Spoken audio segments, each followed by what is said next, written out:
করতেও পারবো না, দিনও না এর করা যে করবো জিনিস শোনা দানা। निश्चित रूपे ये जो परिस्थिति मालकानगिरी जिल्ला रे हेइछि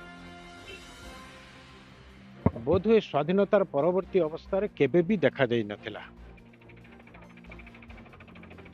नवीन बाबूर 25 वर्ष शासन भितरे आदिवासी बंगाली भाईचारा सदृश मालकानगिरी रही आछन।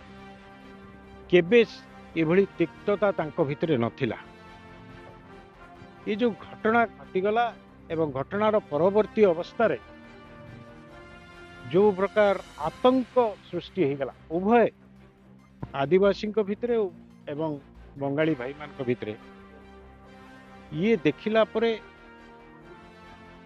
कौ भली भाव में बर्बरतार शेष सीमार सामाजिक व्यवस्था पहुंची गलानी एटा देखिले दुख लगुच।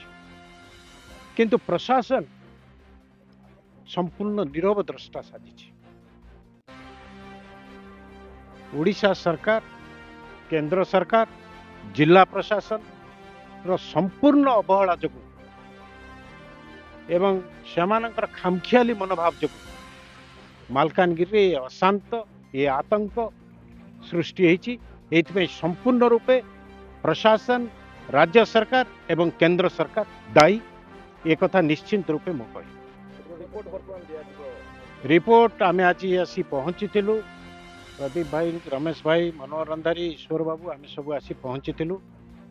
उभय गाँव रे आमे बुली बुली देखिलु एवं उभय कथा शुणिलु।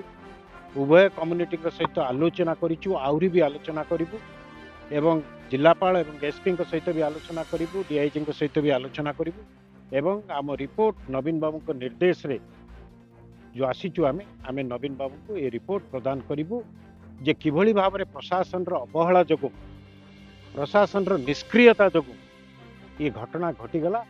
सारा भारत वर्ष रे एक निंदनीय घटना ना। गोटे तो को परिस्थिति रे मालकानगिरी जिला वर्तमान अच्छी तार अनुध्यान करबा एवं शांतिर वार्ता नहीं आम आसीचु। आम प्रशासन सहित दीर्घ समय धरे आलोचना करथि।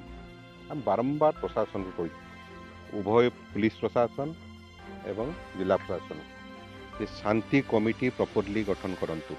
आज पर्यंत हला विथ ऑल रेस्पॉन्सिबिलिटी हम कहबा चाहूँ 10 जन आदिवासी लीडर एवं 10 जन बंगीय समाज लीडर को नहीं गोटे जगार बसई ठीक भाव में शांति कमिटी गठन करा जाऊ। बोधे सरकार वर्तमान पर्यंत चाहूना मालकानगिरी शांति प्रतिष्ठा हो। वर्तमान मध्य बहु आदिवासी नेता भुवनेश्वर अच्छी से आसला आम जिला प्रशासन और राज्य सरकार को अनुरोध बंगीय समाज भाई मान बसिकी पुनर्बार गोटे आपस बुझाणा मध्यम किपरि भाव में शांति प्रतिष्ठा हो ध्यान दिया।